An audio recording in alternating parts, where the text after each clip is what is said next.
Nestled entirely inside Italy is the tiny European country of San Marino. It's one of the smallest countries by both size and population on the continent. And yet, most people know very little about this place. Now, if you're into medieval castles, dramatic hilltop views, or just bizarrely stubborn independence, then you might actually be familiar with San Marino. But otherwise, what is life like in this tiny country? What is it known for? And what on earth was the best-selling car there in 2024? Trust me, that one's worth sticking around for. So let's head over to central Italy and investigate. Alright, let's answer that last question first. Because whenever I bring up a country's best-selling car, you know something interesting is coming. So, for reference, in the UK in 2024, the best-selling car was the Ford Puma, a practical family car.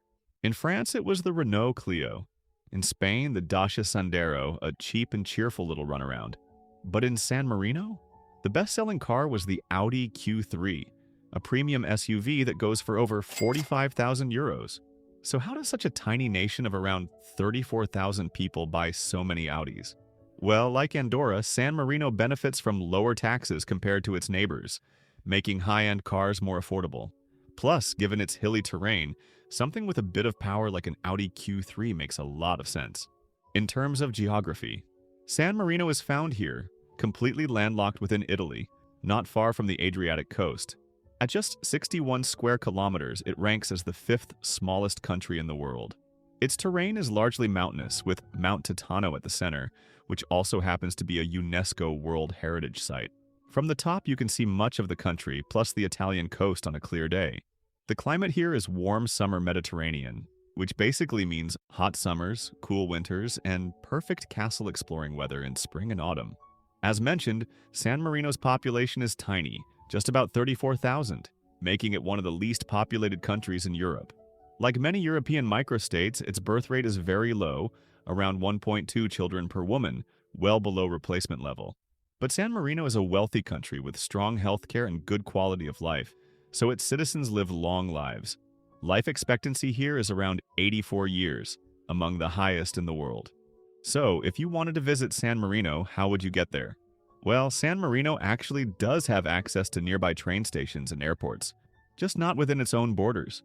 The nearest airport is in Rimini, Italy, about 16 kilometers away.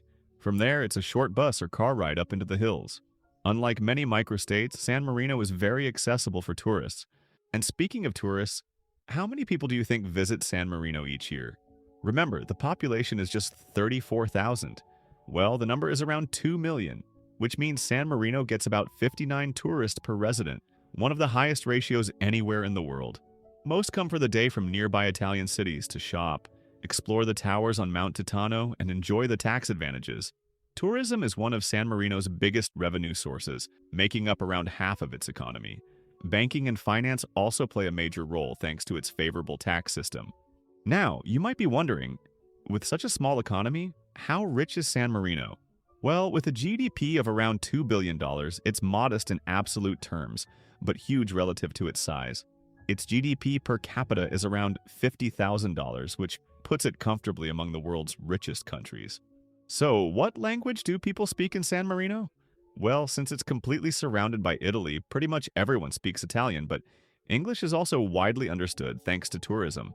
The capital city is called San Marino City, easy enough to remember, with a population of about 4,000.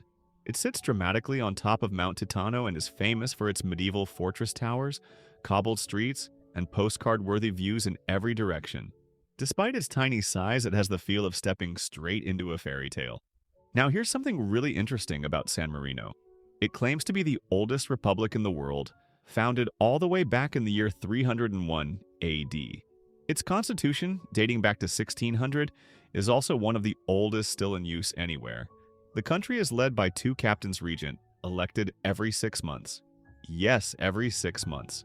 So technically, San Marino changes its heads of state more often than most people change their bed sheets. It's a completely unique system, and a point of great pride for the San Marinese. Just like many other European microstates, San Marino doesn't have its own military.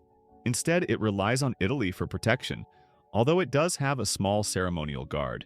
It's officially neutral, not a member of NATO, and maintains friendly relations with practically everyone. A few more fun facts before we wrap up. This is what the flag of San Marino looks like. White and light blue with the country's coat of arms in the middle. Its tallest point is Mount Titano, standing 739 meters tall. The country's total border length is just 39 kilometers, all of it with Italy. Although not part of the EU, San Marino uses the euro as its currency. And yes, there are more cars than people here too. Over 1,200 cars per 1,000 residents, making it one of the most car-dense places on Earth. So that is the tiny European nation of San Marino in a nutshell. Like and subscribe for more content like this. And as always, thank you very much for watching.